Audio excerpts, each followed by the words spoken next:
அப்ப நீங்க யாரை கண்டிச்சு போராட்டம் நடத்தணும்? வரேன் சார். நீங்க போங்க இடி முன்னாடி போராட்டம் நடத்துங்க, இடி ஆபீஸ் முன்னாடி. சார் இடி வந்து அவங்க இடி நேர்மையா நடக்கல அப்படின்னு ப்ரோ, இடி அவங்க அததான் ப்ரோ சொல்லிட்டு இருக்கோம். அந்த அறிக்கையில அதுக்கு நீங்க ஒரு ஆர்ப்பாட்டம் அந்த அறிக்கை சார் அறிக்கை தான் அதுதான் பண்ணிட்டு சொல்றாங்க. இல்ல நான் என்னோட கேள்வி என்னன்னா, ஆர்ப்பாட்டம் பண்றதுக்காக நம்ம அரசியல் கட்சியை தேர்ந்தெடுத்திருக்கிறோம். ஆர்ப்பாட்டம் எல்லாம் பண்ண மாட்டீங்க. ஆர்ப்பாட்டம் பண்ணும் அறிக்கை தான் விடுவீங்க. இல்ல எதுக்கு ஆர்ப்பாட்டம் பண்ணுவீங்க? ஃபர்ஸ்ட் எனக்கு அதுக்கு ஆர்ப்பாட்டம் பண்ணது பதில் சொல்லுங்க. அண்ணா யூனிவர்சிட்டிக்கு எல்லாத்துக்குமே ஆர்ப்பாட்டம் பண்ணணும். அண்ணா யூனிவர்சிட்டி பிரச்சனைக்கு ஆர்ப்பாட்டம் பண்ணணும். தினம் 1 மணி நேரத்துக்கு ஒருத்துக்கு ஆர்ப்பாட்டம் பண்ணிக்கிட்டே தான் இருக்கணும். நீங்க ரெய்டு எடுத்துட்டீங்க, அடுத்த கட்ட மூவ்மெண்ட் பண்ணுங்க. நீங்க வந்து ஆக்ஷன்ல இறங்குங்கன்னு சொல்றோம். வெறும் சொல் வீரராக இருக்காதீர்கள், செயல் வீரராக ஆகுங்கள். எல்லோரும் முன்மொழி 3வது மொழியை படிக்க ஆர்வமா இருக்காங்க பசங்க. ஏழை மாணவர்களை வஞ்சிக்கிறீர்கள். 1 கோடி கையெழுத்து வாங்கி நான் குடியரசுத் தலைவருக்கு அனுப்புறேன் பாருங்க அப்படின்னாரு. ஸ்கூல்ல படிக்கிற பையன் கூட, படிக்கணுன்ற பையன் கூட போடலையோ உடியா எங்களுக்கு தெரியும் அப்படின்னு போறான். பிஸ்கெட் கொடுக்குறீங்க, சாக்லேட் கொடுக்குறீங்க, ஐயா உங்க சங்காத்துமே வேணாலும் ஓடுறானுங்க. நீங்க அண்ணாமலை போடுற ஸ்டண்ட் எல்லாம் 10 பைசா வேலைக்கு ஆகுது சார். நான் ஓப்பனா ஒரு விஷயம் சொல்றேன். இந்த ஏஆல, அண்ணாமலைன்ற ஏஆல ஒன்றும் செய்ய முடியாது. அவர் இங்க நானூறு ரவுடி தான்ன்ற மாதிரி ஒரு கலாச்சாரம் கத்திக்கிட்டு தான் போக முடியும். வேற ஒரு ஏ இருக்குது. தவறு செய்தவர்கள் தண்டிக்கப்பட வேண்டும்ன்றதுன்னு உங்க நிலைப்பாடு. அதுதான் நிலைப்பாடு. ஆமா, ஒரு வழக்கு போடுங்க நீதிமன்றத்துல. நீங்க போராட்டம் பண்ண வேண்டாம். நீங்க சொல்ற ஒரு வழக்கு போடுங்க. வருவாங்க இருங்க. நீங்க பாத்தீங்களா பாக்கலையா? பொய் சொல்லாம சொல்லுங்க. அவர் ஷூ போட்டது நீங்க பாத்தீங்களா பாக்கலையா? ட்ரால் ஆச்சா இல்லையா? நான் ஒத்துக்கிறேன். நான் என்ன சொன்னேன்? செருப்பு தானே போட மாட்டேன்னு சொன்னேன், ஷூ போட மாட்டேன்னு சொன்னேனா அப்படின்னு அடுத்த கேள்வி வரும். வணக்கம். தாவேகா தலைவர் விஜய் கில்லி மாதிரிப்பா அப்படின்னு எல்லாரும் சொல்லிட்டு இருக்கும்போது, கில்லிலாம் இல்லைங்க, இடுப்பு கில்லி அப்படின்னு ஒருத்தர் சொல்லிட்டாரு. அதாவது நாங்களாம் ஒரு கில்லியாக தான் பார்க்குறோம். ஆனால் அவர் வந்து ஒரு படத்தில் 2 மணி நேரம் படங்க, 2 செகண்ட் வந்துருக்குமா அந்த சீக்வன்ஸு.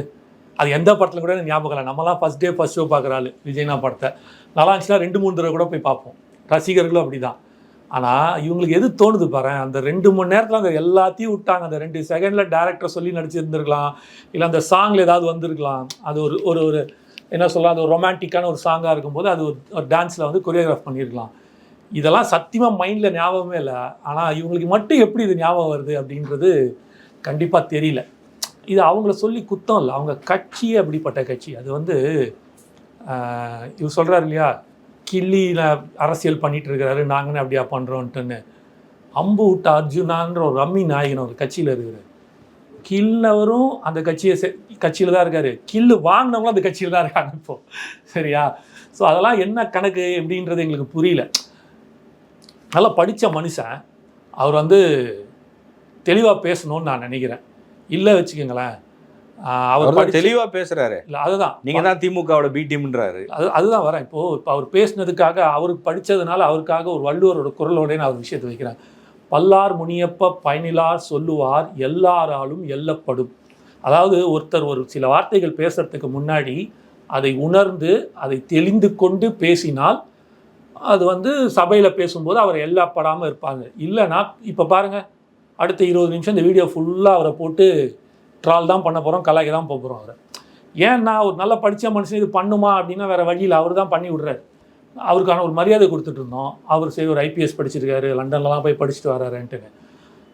ஒரு ரியல் லைஃபுக்குமே வித்தியாசம் தெரியாத மனுஷனாக இருப்பாரா அப்படின்ற ஒரு கொஸ்டின் இருக்குது.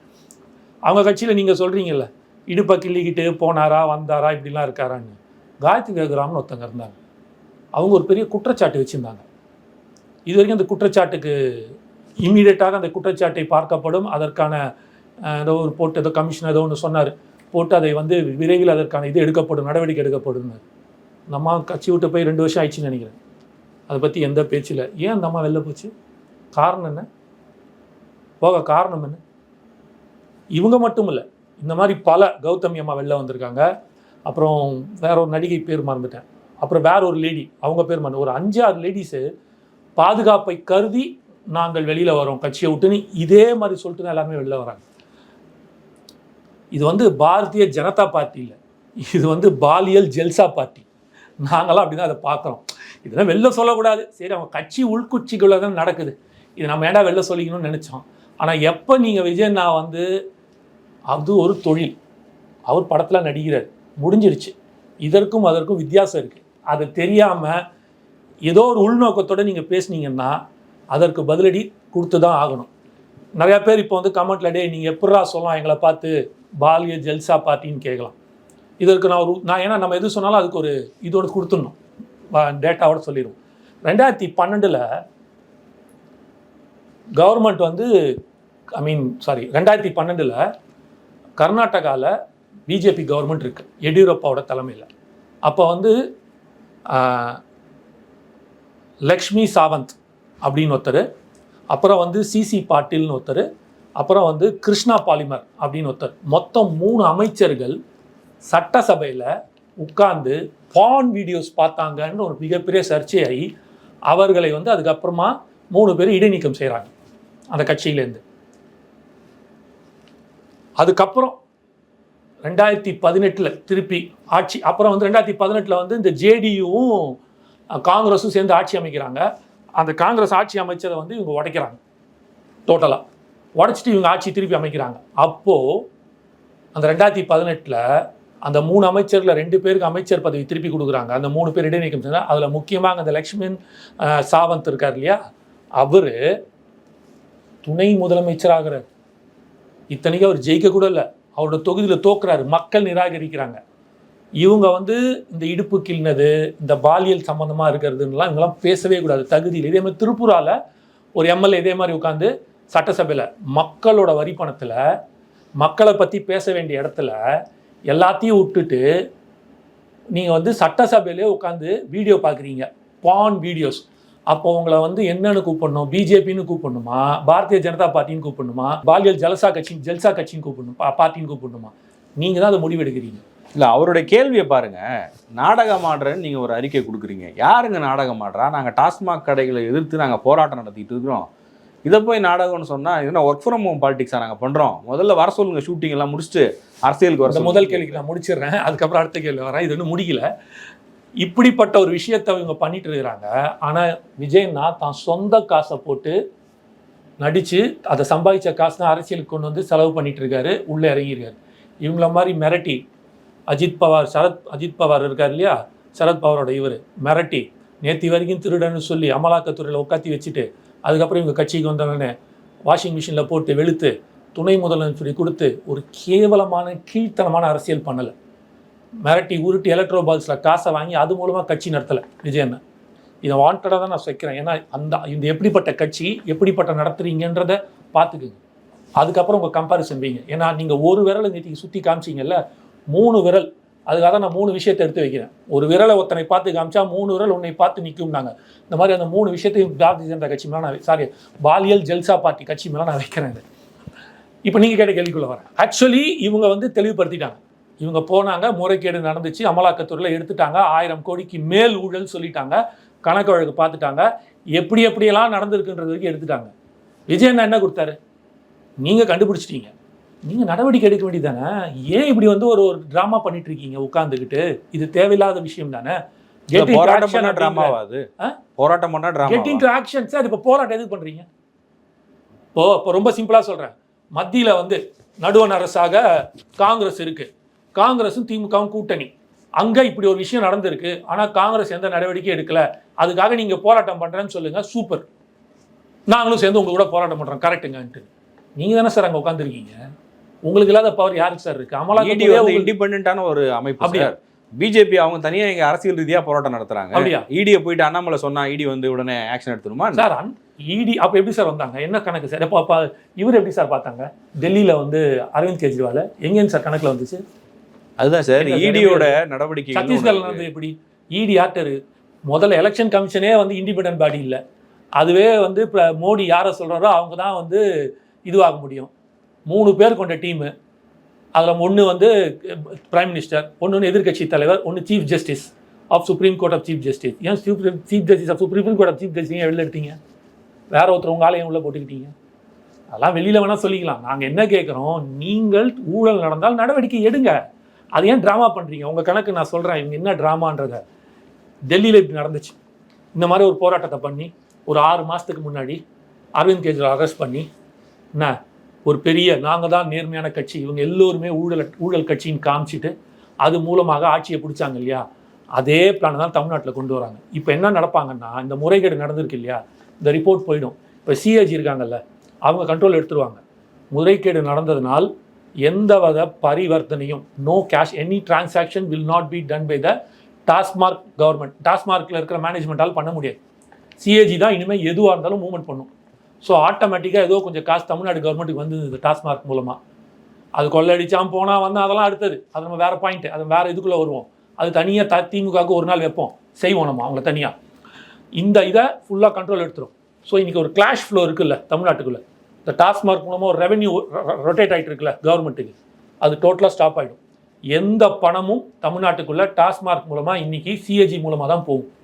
Any transaction, any money transaction will be done through them தான். I mean revenue transaction. First point. இவங்களோட பாயிண்ட் என்னென்னா, இது மாதிரி பண்ணிவிட்டு ஒரு எலெக்ஷன் வந்த போது அடுத்த வருஷம் ஒரு 6 மாதத்துக்கு முன்னாடி செந்தில் பாலாஜியோ இல்லைனா வந்து முதலமைச்சரோ இல்லை துணை முதலமைச்சரையோ யாரையோ ஒருத்தர் இதில் வந்து அரெஸ்ட் பண்ணி உள்ளே வச்சு இது மூலமாக எப்படி அவங்க ஒரு ஆட்சியை பிடிச்சாங்க டெல்லியில், அந்த மாதிரி இங்கே பிளான் பண்ணுறாங்க. அப்ப நீங்க யாரை கண்டிச்சு போராட்டம் நடத்தணும்? வரேன் சார். நீங்க போங்க இடி முன்னாடி போராட்டம் நடத்துங்க. இடி ஆபீஸ் முன்னாடி. சார் இடி வந்து அவங்க இடி நேர்மையா நடக்கல அப்படின்னு ப்ரோ, இடி அவங்க அததான் ப்ரோ சொல்லிட்டு இருக்கோம். அந்த அறிக்கையில அதுக்கு நீங்க ஒரு ஆர்ப்பாட்டம் அந்த அறிக்கை சார் அறிக்கை தான் அதுதான் சொல்றாங்க. இல்ல நான் என்னோட கேள்வி என்னன்னா, ஆர்ப்பாட்டம் வெறும் ஆர்ப்பாட்டம் பண்றதுக்காக நம்ம அரசியல் கட்சியை தேர்ந்தெடுத்திருக்கிறோம். ஆர்ப்பாட்டம் எல்லாம் பண்ண மாட்டீங்க. ஆர்ப்பாட்டம் பண்ணும் அறிக்கை தான் விடுவீங்க. இல்ல எதுக்கு ஆர்ப்பாட்டம் பண்ணுவீங்க? ஃபர்ஸ்ட் எனக்கு அதுக்கு ஆர்ப்பாட்டம் பண்ணது பதில் சொல்லுங்க. அண்ணா யூனிவர்சிட்டிக்கு எல்லாத்துக்குமே ஆர்ப்பாட்டம் பண்ணணும். ஆர்ப்பாட்டம் பண்ணணும். தினம் 1 மணி நேரத்துக்கு ஒருத்துக்கு ஆர்ப்பாட்டம் பண்ணிக்கிட்டே தான் இருக்கணும். சொல்யூஷனை நோக்கி பயணிக்கிறோம். ஆர்ப்பாட்டம் பண்ண மாட்டீங்க. ஆர்ப்பாட்டம்ன்றது எதுக்கு பண்ணணும்ன்றீங்க? ஏங்க இது 2 பேருமே தப்பு இருக்குன்றீங்க. தவறுங்க. அப்புறம் என்ன கேக்குறோம்? நாங்க என்ன ஜனநாயக நாட்டுல அதான் பண்ண முடியும். என்ன கேக்குறோம்? நேரடியா போய் நீங்க வந்து பண்ணுனா பண்ணிடுவாங்களா? உங்க கிட்ட இருக்கு இடி, நீங்க ரெய்ட் எடுத்துட்டீங்க, அடுத்த கட்ட மூவ்மெண்ட் பண்ணுங்க. நீங்க வந்து ஆக்ஷன்ல இறங்குங்கன்னு சொல்றோம். வெறும் சொல் வீரராக இருக்காதீர்கள், செயல் வீரராக ஆகுங்க. கரெக்டா சொல்றீங்க. அறிக்கைன்ற சொல் வீரரா இருக்காதீங்க. ஆர்ப்பாட்டம் இல்லையா? நீங்க பண்றீங்க. உங்களோட சொல் வீரருக்கு நான் சொல்றேன். ஏன் விஜயன் நான் செயல் வீரர், அண்ணாமலை பிரதர் சொல் வீரர் நான் சொல்ல வரேன். கொஞ்ச நாள் முன்னாடி அவர் வீட்டுக்கிட்ட இருந்த கொடிகம்பத்தை எடுத்தாங்க. உடனே ஒரு அறிக்கை விட்டார், நீங்க என் கொடிங்க எடுத்தீங்களா, 100 கொடிகம்பம் 100 நாள்ல 10,000 கொடிகம்பம் நட்டு காட்டுறேன்னாரு. எத்தனை நட்டுறாரு கொடிகம்பம்? எத்தனை நட்டினாரு? போச்சா?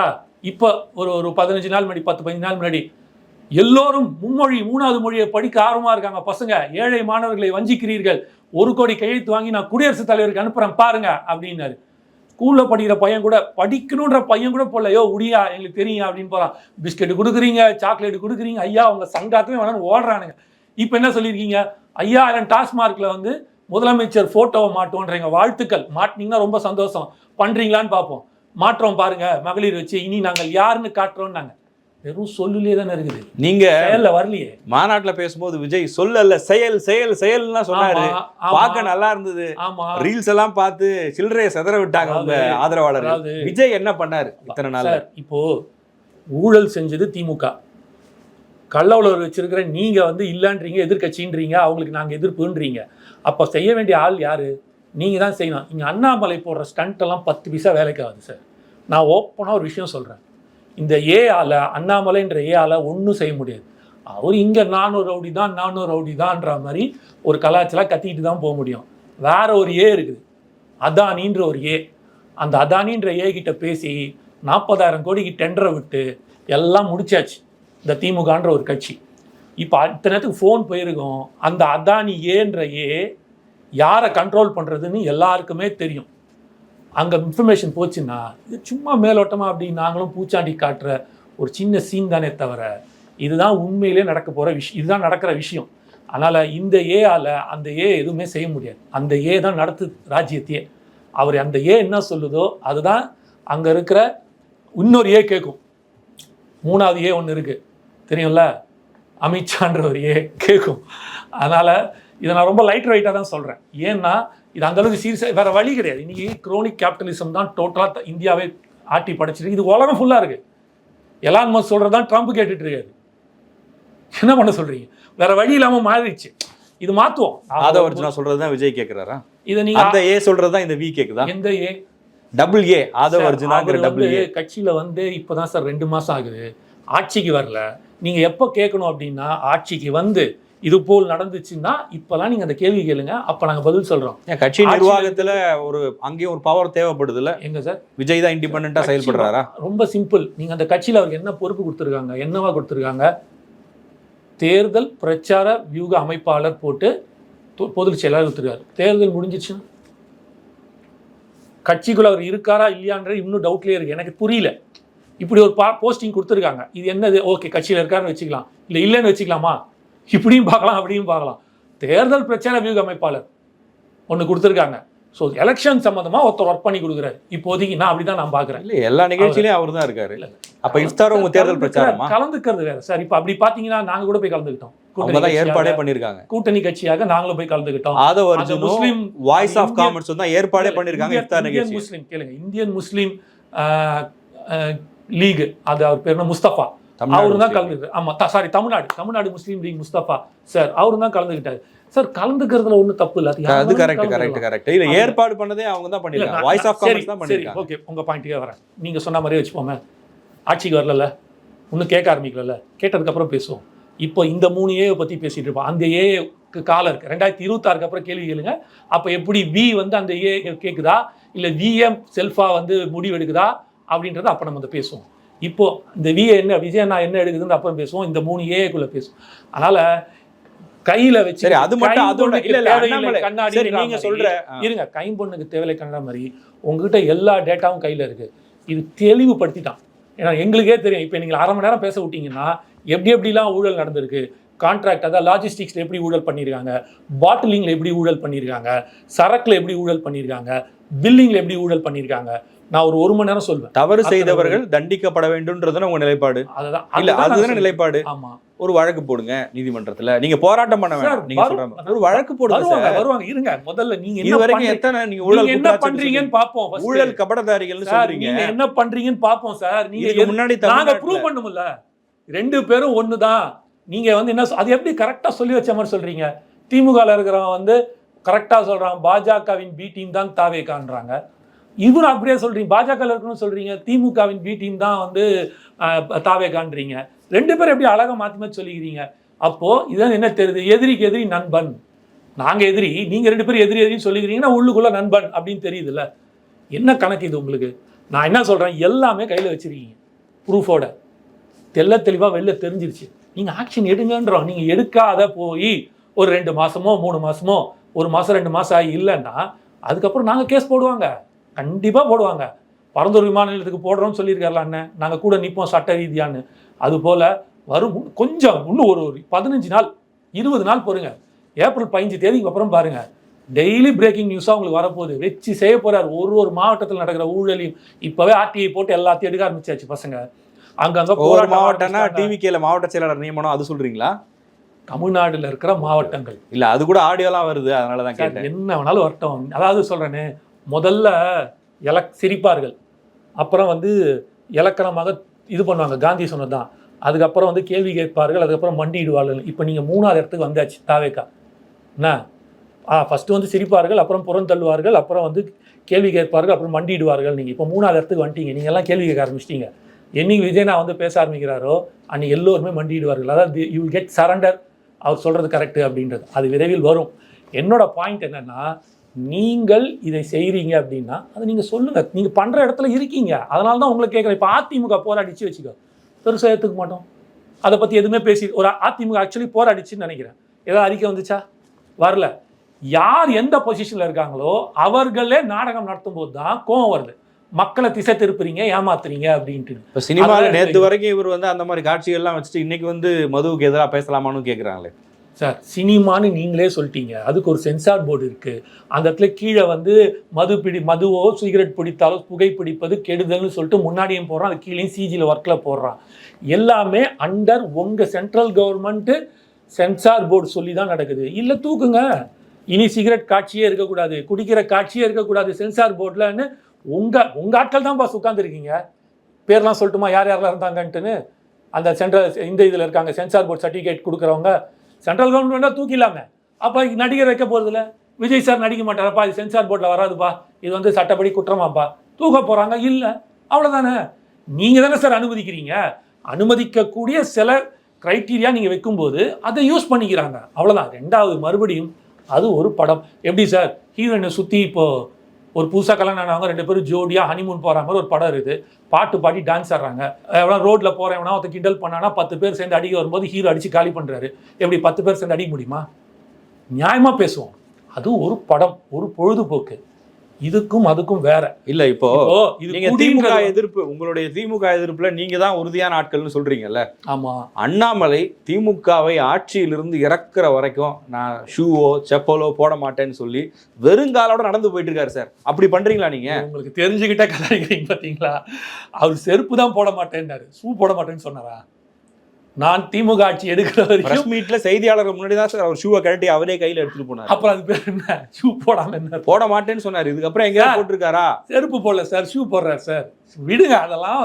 நம்மளும் ஒரு மனிதாபிமானத்தில் இந்த வெயில் அடிக்கிற வெயில் சூட்டுக்கு செருப்பு போட்டே நடக்க முடியல, அப்படி அடிக்குது. பாவம் சார் அந்த மனுஷன். அவரெல்லாம் நான் தான் ஒரே வார்த்தையில் சொல்லணும்னா, விஜயண்ணா அவர் பண்றது எல்லாமே ட்ராலிங் அண்ட் காமெடி தான். நீங்க பாத்தீங்களா பார்க்கலையா? பொய் சொல்லாமல் சொல்லுங்க, அவர் ஷூ போட்டது நீங்க பாத்தீங்களா பார்க்கலையா? ட்ரால் ஆச்சா இல்லையா? மீம்ஸ் வந்துச்சா? பழைய போட்டோ தான் எடுத்து இப்போ போடுவாங்க சார். இப்போ வரையும் அவர் போடாம தான் இருக்காரு. டெல்லி போகும்போது அவர் ஷூ மாட்டிருந்தார், நாங்க பார்த்தோம். சரியா? ஆனா நான் ஒத்துக்கிறேன். நான் என்ன சொன்னேன்? செருப்பு தானே போட மாட்டேன்னு சொன்னேன், ஷூ போட மாட்டேன்னு சொன்னேனா அப்படின்னு அடுத்த கேள்வி வரும். சார் நான் ஒரே வார்த்தை சொல்லட்டுமா? விஜயன்னா சினிமாவில் சூப்பர் ஸ்டார், அண்ணாமலை பிரதர் அரசியல்ல super star. Annamalai brother real சிங்கம்னு சொல்றாங்க சார். அவரை கர்நாடக சிங்கம் சார். பேச விடுங்களேன். ஐயோ சிரிப்பு வருது எனக்கு. இது ஃபுல்லா விஜயண்ணா விஜயண்ணா சினிமாவின் super star, accepted. Annamalai brother அரசியலின் பவர் ஸ்டார். ஓகேவா? நீங்களும் காத்தாலேருந்து பிரேக்கிங் நியூஸு, டென்ஷனு, ப்ரெஷர், அது என்ன இது என்னன்னு போட்டு உங்களை போட்டு பயங்கரமாக இதாகுதுல்ல. ஸோ அண்ணாமலைகிட்ட நீங்கள் போனீங்க அப்படின்னா ஒரு ரிலாக்ஸேஷனுக்கு அவர் பல விஷயங்கள் சொல்லுவார். அதை கேட்கும்போது உங்களுக்கும் ஒரு என்டர்டெயின்மெண்ட்டான ஒரு பாலிடிக்ஸ் தேவைப்படுது. நீங்களும் அந்த பவர் ஸ்டார் எப்படி நமக்கு ஒரு என்டர்டெயின்மெண்ட் கொடுத்தாரோ படத்தில் காமெடிக்கு அப்பப்போ வந்துட்டு, அந்த மாதிரி பாலிடிக்ஸில் அப்பப்போ வந்து ஒரு காமெடி பண்ணிட்டு போகிறோம் ஒரு பவர் ஸ்டார். கேட்டு என்ஜாய் பண்ணுங்கள் சார். ரொம்பலாம் டீப்பாலாம் உள்ளே போகாதீங்க. நமக்கு வேறு பிரச்சனைகள் இருக்குது. அப்போ பேசும்போது அதெல்லாம் நம்ம பேசுவோம் நிறையா. இவர் ஒரு ஜாலி. நான் தான் சொல்லிட்டேன்ல, இந்த ஒன்றும் செய்யாது, அங்கே ஒரு பேசி முடிச்சிருச்சுன்ட்டு. அப்புறம் என்ன? இன்னொன்று, நீங்கள்லாம் 250 கோடி விட்டுட்டு வந்தார், 350 கோடி விட்டுட்டு வந்தார், 1000 கோடி பிஸ்னஸை விட்டுட்டு வந்தாருங்களான்னு சொல்கிறீங்க. 50 வயசில் ஏன் வந்தாருன்னு அண்ணாமலை கேட்குறாரு. லாஜிக்கான கேள்வி தானே. அவர் ஐபிஎஸ் படித்து ஒரு மெரிட்டில் பாஸ் பண்ணி அந்த வேலையை விட்டுட்டு அவருடைய 30s வராரு, ஏர்லி 30s ஒரு 34 வயசு 35 வயசில் அவர் அரசியலுக்கு வராரு. நீங்கள் எல்லாம் சம்பாரிச்சிட்டு அவர் 50 வயசில் இப்போ நான் அரசியலுக்கு வரேன்பா அப்படின்னு சொன்னால் அவர் கேட்குற கேள்வி நியாயம் தானே. ஒரு அரசியலில் மக்களுக்கு சேவை செய்வது என்பது தனிப்பட்ட ஒரு கருத்து. 2 விஷயத்தை நான் சொன்ன கேட்ட கேள்வி பதில் வைக்கிறேன். நானும் பார்த்தேன். புத்தர் திடீர்னு வந்து ராத்திரி போதிச்சாரா 50 வயசில் அரசியலுக்கு வரணும் அப்படின்னு? நான் கேட்குறேன், உங்களுக்கு என்ன நித்யானந்த சித்தர் போதிச்சாரா? நான் ஏன் நித்யானந்த சித்தர் சொல்கிறேன்னு அது உங்களுக்கே தெரியும். இவங்களுக்கு அவங்க அது நித்யானந்தர், பிரேமானந்தா, இவங்களா தான் இவங்களுக்கு சித்தர், கரெக்டான சித்தர்கள். இவங்க கட்சிக்கு ஏற்ற மாதிரியான பார்ட்டி. 35 வயசில் வரணும் ஐபிஎஸ்ஸை விட்டுட்டுன்னு. நீங்கள் அப்போ 20 வயசில் வர வேண்டியதானே? ஏன் 35 வயசில் ஐபிஎஸ்ஸை முடிச்சுட்டு வரீங்க? முடிச்சுட்டு வேலையெல்லாம் செஞ்சுட்டு இந்த எல்லாம் கேள்வி. அதான் சொல்கிறேன்ல, படித்த மனிதர் ஒரு ஸ்டூபிடிட்டான கேள்விகள் கேட்காதீங்கன்னு நான் சொல்ல வரேன். உங்களை சில இளைஞர்கள் பார்க்குறாங்க, கருத்தியல் ரீதியாக பேசுங்க. ஏதோ கேட்கணும், ஏதோ ட்ரிகர் ஆகிட்டாரா, ஏன் அவ்வளோ டென்ஷனில் இருந்தார், என்ன ப்ரெஷர்னு தெரில. அவருக்கு கொஞ்சம் நிதானமாக தெளிவாக பேசக்கூடிய மனிதர் தான் அண்ணாமலை. அதுக்காகவே அவருக்கு ஒரு ஃபேன் ஃபாலோவர்ஸ் இருக்காங்க, ஒரு யங்ஸ்டர்ஸ் ஃபாலோ பண்ணிகிட்டு இருக்காங்க அவர் ஒரு தலைவராக. ஆனால் அவர் வந்து இப்படிலாம் பேசும்போது அவர் ட்ரால் மெட்டீரியலாக மாறிடுவார். இந்த கேள்வி வந்து என்ன கேள்வி இது? நீங்கள் ஏன் இப்போ நாங்கள் வந்து அடுத்ததாக பார்த்துட்டு கமலஹாசன் 70 வயசில் வந்தார். இந்த கேள்வி விஜய் நான் கேட்க முடியுமா? இல்லை நாங்கள் யாராவது வேற நீங்கள் ஏன் 70 வயசில் வந்தீங்க அரசியலுக்கு அப்படின்னு யாராவது கேட்க முடியுமா? அது தனிப்பட்ட கருத்து. இன்னொன்று நான் முதலே சொல்கிறேன், இப்பவும் சொல்கிறேன், அவர் கஷ்டப்பட்டு உழைச்சி. அந்த கேள்வி லாஜிக்கான கேள்வி. லாஜிக் அண்ணாமலை கேட்கிறாருன்றதுக்காக நீங்கள் அப்படி சொல்லாதீங்க. இதே அண்ணாமலை இருங்க உங்க பாயிண்டே வர. இதே திருமாவளவன் 29 வயசுல அரசியலுக்கு வந்தாரு. யார் அரசியலுக்கு வராங்கன்றத வந்து நம்ம ஆமா சார், 29 வயசுல வந்தவர் மக்களுக்காக இத்தனை வருஷம் போராடி மக்களோட நிக்கிறாங்க. நீங்க 50 வயசுல வருவீங்க, 51வது வயசுல நீங்க முதலமைச்சர் ஆயிடணுமா? உங்களுக்கு வாய்ப்பு கொடுத்துடணுமா? அது மக்கள் முடிவு பண்ணுவாங்க. நீங்க எங்கேயா, நான் மறுபடியும் கேட்கிறேன், எங்கேயா ஒரு இடத்துல விஜயன் நான் முதலமைச்சர் ஆக போறேன், நான் வந்து அடுத்ததான் முதலமைச்சர் உட்காந்து இதெல்லாம் சேவ் பண்ணி சொன்னாரு. அப்போ அவர் முதலமைச்சர் சொல்லவே இல்லையே. இருங்க. அவர் என்ன சொல்றாரு? சமூகத்தில் இப்படி ஒரு விஷயத்தை எடுத்துட்டு வர போறோன்ற போது சமூக ரீதியாக மட்டும்தான் பேசிட்டு இருக்காரு. நீங்க எல்லாரும் தான் சேர்ந்து முதலமைச்சர் சொல்லும்போது எல்லாருக்குமே புரியுது அவர் முதலமைச்சர் அப்படின்றது தெளிவாகுது. அது மக்கள் முடிவு பண்ணுவோம் 26ல். நான் இப்போ விஷயத்துக்குள்ள வரேன். நீங்க கேட்டது இதே அண்ணாமலை தான் என்ன சொன்னார்னா, லண்டன்லேருந்து வரும்போது, அப்போ லண்டனில் இருந்தார் போகிறார் கட்சி ஆரம்பிக்கும் போதுன்னு நினைக்கிறேன். அப்போ வந்து ஒரு விஷயம் சொல்கிறார், இல்லை லண்டனில் இல்லை, அதுக்கப்புறம் தான் லண்டன் போகிறார். அப்போ கேட்கும்போது விஜய் கட்சி ஆரம்பிக்கிறேன்னா, ஒரு சக்ஸஸ்ஃபுல் ஆக்டர் பாலிடிக்ஸ்குள்ளே வருது ரொம்ப சந்தோஷமாக இருக்குது. ஆனால் ஒரு ஃபெயிலியர் ஆக்டர் டெப்டி சீஃப் மினிஸ்டராக இருக்கிறது வந்து ரொம்ப வருத்தத்தை கொடுக்குதுன்னு அவர் தான் சொன்னார். அன்றைக்கி அப்படி சொன்னீங்க, நீங்கள் எப்படி சொல்கிறீங்க? அன்றைக்கி இதே கேள்வி கேட்டிருக்கலாமே. இப்போ தான் 50 வயசில் தான் நீங்கள் அரசியலுக்கு வருவீங்களா, ஏன் 30 வயசுக்கு வர வேண்டியதானே அப்படி இந்த கேள்வி அவர் கேட்கவே இல்லையே. இல்லை, அன்னைக்கு உங்களை பாராட்டினவர் இன்னைக்கு நீங்கள் ஏதோ ஒரு விஷயம் வைக்கும் போது ஒரு நியாயமான சொல்ல. அதுதான் நீங்கள் இப்படி ஏன் பார்க்கக்கூடாது? எப்படி அப்போ அண்ணாமலை வந்து உங்களை முழு நேரமும் பாராட்டிட்டே இருக்கணுமா? அவர் தாவேக்கால செய்தி தொடர்பாளராக கொள்கை பரப்பு செயலாளர். எக்ஸாக்ட்லி. இப்போ நீங்கள் கேட்ட கேள்விக்கு நான் வரேன். இப்போ அவர் சொல்ல வேண்டிய விஷயம் என்னன்னா, அதில் இருக்கிற கருத்தை நானும் படித்தேன். விஜய் பிரதர், இது வந்து ஒரு போராட்டத்தை நாங்கள் எடுக்கிறோம், மக்கள்கிட்ட கொண்டு போயிட்டு இப்படி ஒரு விழிப்புணர்வை ஏற்படுத்துகிறோம். அந்த டாஸ்மார்க்கில் இவ்வளோ ஊழல் நடந்திருக்குன்னு பெண்கள்கிட்டையும் மக்கள்கிட்டையும் இவ்வளோ நிறுத்துகிறோம். வரும் காலங்களில் இன்னும் சில நாட்களில் கண்டிப்பாக இடி வந்து ரெய்ட் பண்ணதில் அவங்களுக்கான தக்க நடவடிக்கை எடுக்கப்படும். அதனால் நீங்கள் பாருங்கள், இதை நாங்கள் செய்வோம். நாங்கள் ஒன்றும் அவங்களோட பி டீமோ நாங்கள் ஒன்றும் அவங்களுக்கான கள்ளக்கால் தொடர்பில் இருக்கிற இல்லைன்னு அன்னைக்கு எப்படி அழகா சொன்னீங்க, அந்த மாதிரி நீங்க சொல்லியிருந்தீங்கன்னா அது வேற. நீங்க நாடகம்னு சொல்லுவீங்க, அவர் மட்டும் உங்களுக்கு நாடகம் தானே, மயிலிற கால வருடி விட்டு நாடகம் தானேங்க, வேற என்ன சொல்லணும் உங்களுக்கு? நீங்களும் தான் போராட்டம் பண்ணீங்க. அப்ப கையில வச்சிருக்கீங்க ரிப்போர்ட். போராட்டம் எதுக்கு பண்றோம், யாருக்காக பண்றோம்? ஒரு பிரச்சனைக்கு தீர்வு இல்லைன்றதான் போராட்டத்துக்கு வந்து நிக்கிறோம். நீங்க அவருடைய தீர்வு காண்ற இடத்துல உட்கார்ந்துக்கிட்டு நான் போராட்டம் பண்றது எப்படி இருக்குன்னு அந்த போராட்டத்தை விசிகா தலைவர் திருமாவளவன் கூட வரவேற்றிருக்கிறாரு. அதை தான் நானும் சொல்லிட்டு இருக்கேன். இப்போ நாங்கள் என்ன சொல்லிட்டு இருக்கோம், அவருக்கு என்ன அதுதான் எனக்கும் புரியல. திரும்ப நேத்திக்கு ஒன்று பேசுறாரு, இன்னைக்கு ஒன்று பேசுறாரு, ரொம்ப குழப்பி விட்டுருக்காங்க. அவர் என்ன சொன்னார், திரும்ப நடிகர் பின்னாடி போபவர்கள் யாரும் என் கட்சிக்கு தேவையில்லைன்றாரு. அவர் கட்சியை நடிகர் பின்னாடி தான் நிற்கிது. உதயநிதி என்ன, ரெட் ஜெயிண்ட் என்ன இன்னும் நடத்தி கொண்டு இருக்கு. அவரே நடிச்சிருக்காரு பிரதர், தெரியுமா உங்களுக்கு? அதெல்லாம் சொல்ல முடியுமா? மின்சாரம் அப்படின்னு ஒரு இருங்க, மின்சாரம் அப்படின்னு ஒரு படம் நடிச்சிருக்காரு, அன்பு தோழின்னு ஒரு படம் நடிச்சிருக்காரு. இதெல்லாம் அப்ப என்ன, அவன் யாரை எப்படி பாக்குறாங்கன்னு தெரியல. மக்கள் அவர் ஒரு போராளி தலைவரா பாக்குறாங்க. அப்ப வந்து காரல் மார்க்ஸ், அப்ப அம்பேத்கர், அப்ப வந்து பெரியார்லாம் தெரியலையா? அதாவது அண்ணா மேல ரொம்ப ரொம்ப மரியாதை உண்டு, புரியுதா? அவர்லாம் ரொம்ப இன்ஸ்பயர்டு. ஒரு ஒரு ஒரு பின்தங்கிய சமுதாயத்தை மேலே உயர்த்ததுக்காக கல்யாணம் கூட பண்ணாமல் தன் வாழ்க்கையை அர்ப்பணித்தவர். அவரோட 90s 95ஸ்ல பேசின அவரோட சொற்பொழிவுலாம் நான் கேட்டு இன்ஸ்பயர் ஆனேன். நம்மலாம் அப்படி தான் பார்த்தோம், அப்பா சூப்பராக பேசுகிறாருப்பா அந்த மனுஷன்ட்டுன்னு. அவரே ஏன் இந்த அளவுக்கு ஒரு அழுத்தத்தில் இப்படி பேசுகிறாருன்னு எங்களுக்கு புரியல. அவர் கூட இருக்கிற இளைஞர்களே, அவரை பார்த்து இன்ஸ்பயர் ஆகி வர இளைஞர்களே ட்ரால் பண்ணுற அளவுக்கு அவர் கொண்டு போகக்கூடாது. அண்ணா வந்து ஒரு லெவல் அப்படி பார்க்குறோம் அவர், அதெல்லாம் பண்ண முரண்பாடாக, அதுவும் இந்த குறைந்த 6 மாதமாக பயங்கர முரண்பாடாக பேசிகிட்டு இருக்காரு. அவர் திரும்ப அண்ணனை கொண்டு வராதீங்க இதுக்குள்ளே. அண்ணாமலை மேட்டருக்கு வச்சும்போது சொல்லும்போது ரொம்ப சிம்பிள் பிரதர். போலீஸ்காரன் ஒருத்தருக்கான், திருடன் யாருன்னு தெரியும், கண்டுபிடிச்சாச்சு, கையில் உங்ககிட்ட வந்து சாட்சி இருக்குது, போய் அரெஸ்ட் பண்ணுன்னா அதை விட்டுப்புட்டு வேற ஏதோ செஞ்சுட்டு இருக்கீங்க, போராடிட்டு உட்காந்துட்டு இருக்கீங்கன்னு தான் எங்களோட கேள்வி. இதை தான் அவர் கேட்குறாரு. விஜய் ஜனநாயகன் படத்துக்கு அப்புறம் சினிமாவில் ஆக்ட் பண்ண மாட்டார் அப்படின்னு ஒரு பக்கம் சொல்கிறாங்க. ஆனால் இன்னும் சில பேர் எப்படியும் நடிக்க வந்துடுவார்னு சொல்கிறாங்க. ஒருவேளை அப்படி நடிக்க வந்தால் அடுத்த படத்துக்கு என்ன டைட்டில் வைப்பார்? உதயநிதி, கனிமொழி, அருள்நிதி, அந்த மாதிரி ஏதாவது டைட்டில் வைக்கலான் இருக்காரா? ஏன்னா அவருக்கு தான் ரொம்ப பிடிக்குமா அந்த பேரெல்லாம். இதெல்லாம் நாங்கள் சொல்ல, உதயநிதி, தயாநிதி, அருள்நிதி, தமிழ் அரசு, கனிமொழி, இந்த மாதிரி பேர்கள் கேட்கும் போதே இதெல்லாம் வந்து படத்துக்கு டைட்டிலா வைக்கணும்னு எனக்கு தோணும். அந்த அளவுக்கு ரொம்ப பவர்ஃபுல்லான பேர்கள், அந்த மாதிரி ரொம்ப அழகான டைட்டில் இந்த கனிமொழி. இந்தியாவிலேயே பரம்பரையா பேர் சொல்லக்கூடிய ஒரு குடும்பம்னா அது ஜவஹர்லால் நேரு அவர்களுடைய குடும்பம். அதுக்கப்புறம் தமிழ்நாட்டில் பேர் சொல்லக்கூடிய ஒரு குடும்பம்னா அது நம்ம கலைஞர் ஐயா அவர்களுடைய குடும்பம் தான். சரிங்களா? இந்தியாவிலேயே வந்து பேர் சொல்லக்கூடிய பாரம்பரியமான குடும்பம்னா அது நேரு அவர்கள் குடும்பம். தமிழ்நாடுன்னு எடுத்துக்கிட்டா நம்ம கலைஞர் அவர்களுடைய குடும்பம்னு சொன்னார். அப்படியெல்லாம் பேசின விஜய் தான் இன்னைக்கு ஊழல் கபடதாரிகள், ஆமாம் ஊழல் பண்ண, அப்போ அதை வச்சு தான் இப்போ பாஜகவை சேர்ந்தவர்கள் அண்ணாமலையாவது பி டீம்னு சொல்லி நிறுத்தினார். அவருடைய கட்சி நிர்வாகிகள் என்ன சொல்றாங்கன்னா, விஜய் டிஎம்கேவோட அடிமைன்னு பாஜக நிர்வாகிகள் சோசியல் மீடியாவில் இந்த வீடியோவை ஷேர் பண்ணிட்டு இருக்காங்க. Super brother. எம்ஜிஆர் வந்து எதில் இருந்தார்? திமுகவில் இருந்தார். அப்போ வந்து பேசாததே இல்லை. 3 எழுத்தில் என் மூச்சு இருக்கும், முடிந்த பின்னாலும் அது பேச்சு இருக்கும்னு சொன்னார். அந்த 3 எழுத்து என்னன்னு காமிச்சிருப்பார். திமுகவையும் காமிச்சிருக்காரு. அப்புறம் வந்து அதிமுகன்னு ஆரம்பித்தார். அப்போ வந்து அதிமுக வந்து திமுகவோட பி டீம். ஏற்றுக்கலாமா? கரெக்டாக இருக்குமா? அன்று புகழ்ந்து பேசினாரே கலைஞரையே எம்ஜிஆர், இன்று வந்து எதிர்க்கிறாரே, அப்போ அவர் வந்து ஃப்ராடு, இவர் பி டீம் தான் அப்படின்னு கணக்கில் வச்சுக்கலாமா? அவர் சொன்னது என்ன அப்படின்னா, அது ஒரு தமிழ் பற்று மேலே இருக்கிறதுனால இதெல்லாம் தமிழ் பெயராக இருக்குது, அழகாக இருக்குது, நல்லா இருக்குது, பாரம்பரியமாக கலைஞர் இப்படி ஒரு தமிழ் பெயரை கொண்ட தன் குடும்பத்துக்கு வச்சுட்டு வராரு.